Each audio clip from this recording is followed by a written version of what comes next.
បាទជំរាបជូនដល់ពុកម៉ែបងប្អូនយើងទាំងអស់គ្នាថ្ងៃនេះយើងជួបគ្នាជាសាថ្មីទៀតហើយបាទហើយថ្ងៃនេះក៏យើងខ្ញុំមកដល់វត្ត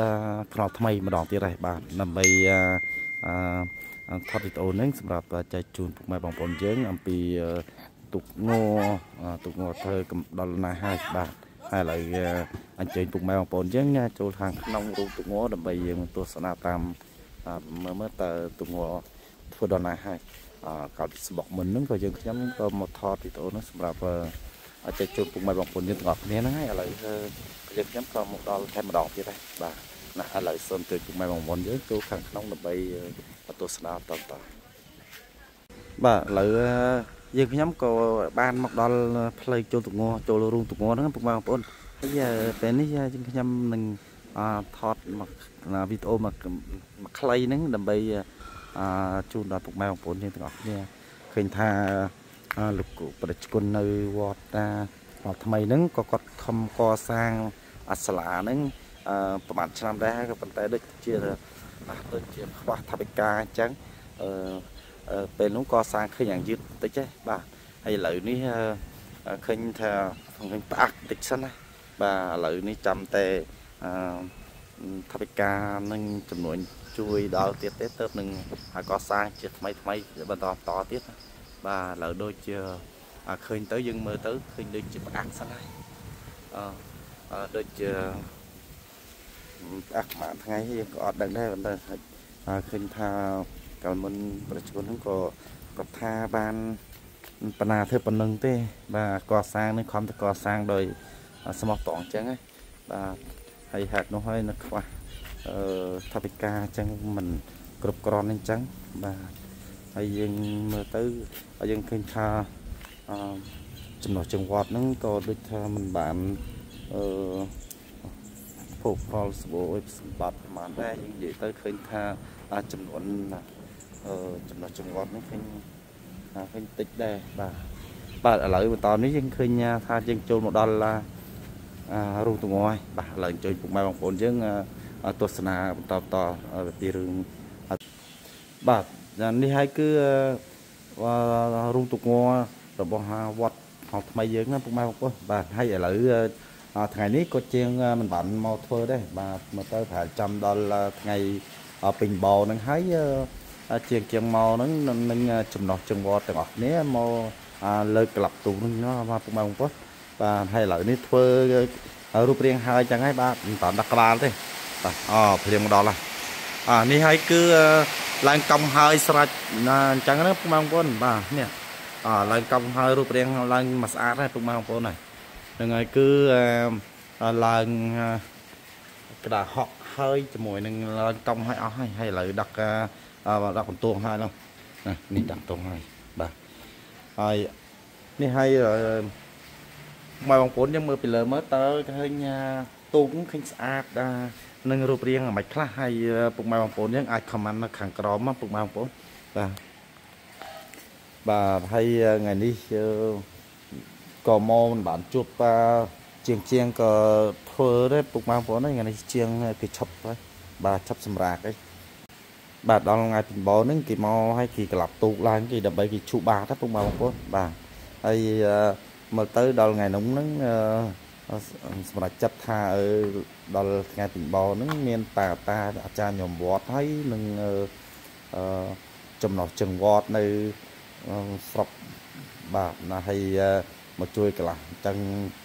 ហេតុហ្នឹងហើយថ្ងៃនេះគេមិនបានមកធ្វើទេតែជាងហ្នឹងគេឈប់សម្រាប់សិនហើយដល់ថ្ងៃពីបោទឹកនឹងគេមកទៀត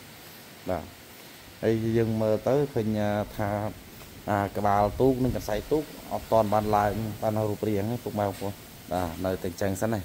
នេះគឺទងដែលចុះចុលអញ្ចឹងហើយឥឡូវនេះពេលហ្នឹងឃើញនៅក្បាលហើយនឹងកសែហ្នឹងនៅដដែលអញ្ចឹងសិនបាទអត់តាន់ធ្វើឡើងទៀតទេបាទឥឡូវយើងមើលពីចម្ងាយអញ្ចឹងហើយយើងមើលឥឡូវយើងមើលពីឆ្ងាយអញ្ចឹងមើលតើទងហ្នឹងរូបរាងមិនខ្លះហើយពុកម៉ែបងប្អូនយើងអាចខមមិននៅខាងក្រោមបាទហើយដឹងមើលថាតើទូកមានរូបស្អាតរាងស្អាតក៏មួយមិននឹងហើយដល់ពេលក្រោយយើងនឹងទទួលបាន ខមមិនពីពុកម៉ែបងប្អូនយើងទាំងអស់គ្នាបាទ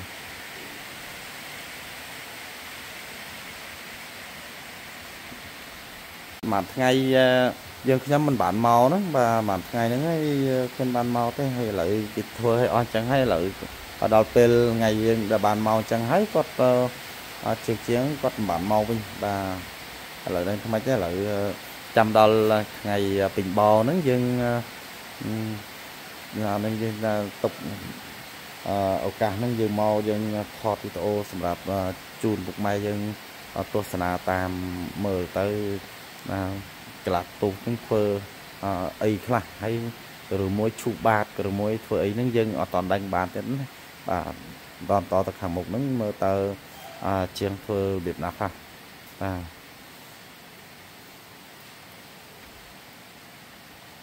បាទនៅខាងនេះគឺកដាលទូកមកហ្នឹងចំកដាលទូកមកទូកនេះយើងឃើញថាទំហំកម្ពស់ឡើងហ្នឹងប្រហែលជាខ្ពស់ជាងមិនណាពុកម៉ែបងប្អូនបាទឃើញថាបាតហ្នឹងក៏ឃើញរូបរាងជ្រៅចក្រមតិចបាទយ៉ាងជ្រៅតិចហ្នឹងហើយពីព្រោះចុចឡើងហ្នឹងយើងឃើញថាក្តារហុកហ្នឹងក៏ឃើញយ៉ាងស្អាតដែរបាទហ្នឹងហើយឃើញថា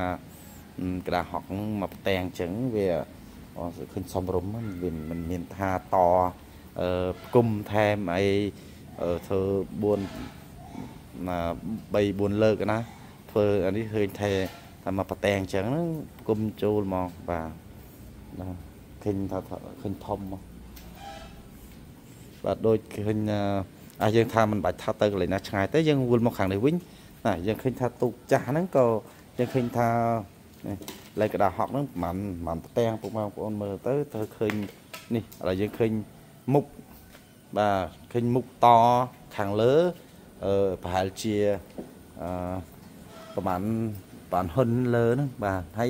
នៅកណ្ដាលនេះយើងអាចមើលឃើញបាទហ្នឹងខាងហ្នឹងមើលយើងពីតថែមមកធ្នេទៀតបាទហើយឃើញថាលើក៏តថែមប្រហែលជាមកប្រហែលចង់10ហ៊ុនហ្នឹងណាតាមគិតមក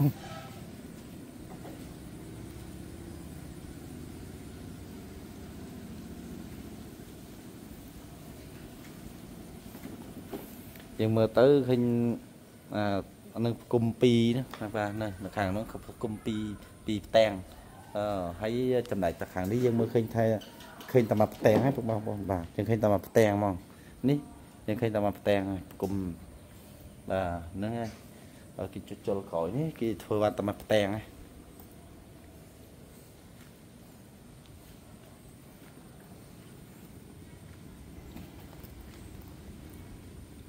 នេះខាងហ្នឹងក៏យើងឃើញចឹងដែរបាទតែមកផ្ទាំងមកបាទហើយឥឡូវយើងមកខាងកាន់សៃបាទហ្នឹងហើយមើលដូចតែខាងកាន់សៃនេះទៀតណាយើងក៏មើលទៅឲ្យពុកម៉ែបងប្អូនយើងមើលឃើញថាហ្នឹងហើយគុំនៅមកផ្ទាំងលើហើយផ្ទាំងកដាលហើយបន្តទៀតណាផ្ទាំងទូចនៅក្រោមហ្នឹងពុកម៉ែនោះ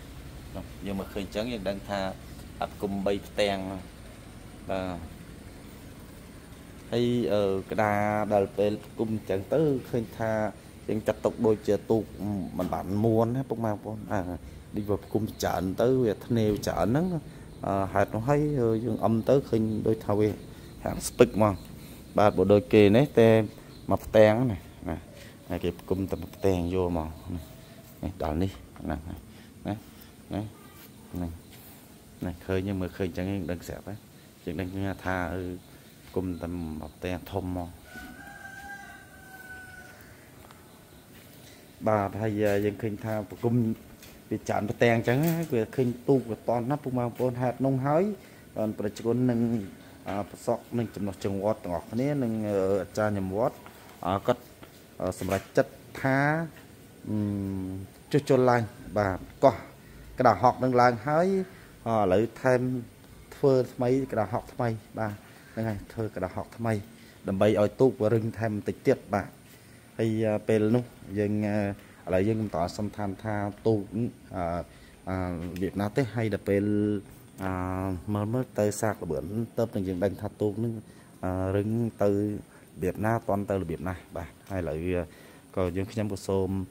ផ្អាកនាទីទំនេរសិនហើយស សន្យាជប់ពេលក្រោយទៀតពុកម៉ែបងប្អូនហើយដូចជាអាមាញ់ក៏យើងខ្ញុំក៏បានថាដឹងតំណែងពីគណៈកម្មការហ្នឹងគាត់ថាដល់ថ្ងៃពេញបោបាទដល់ថ្ងៃពេញបោហ្នឹង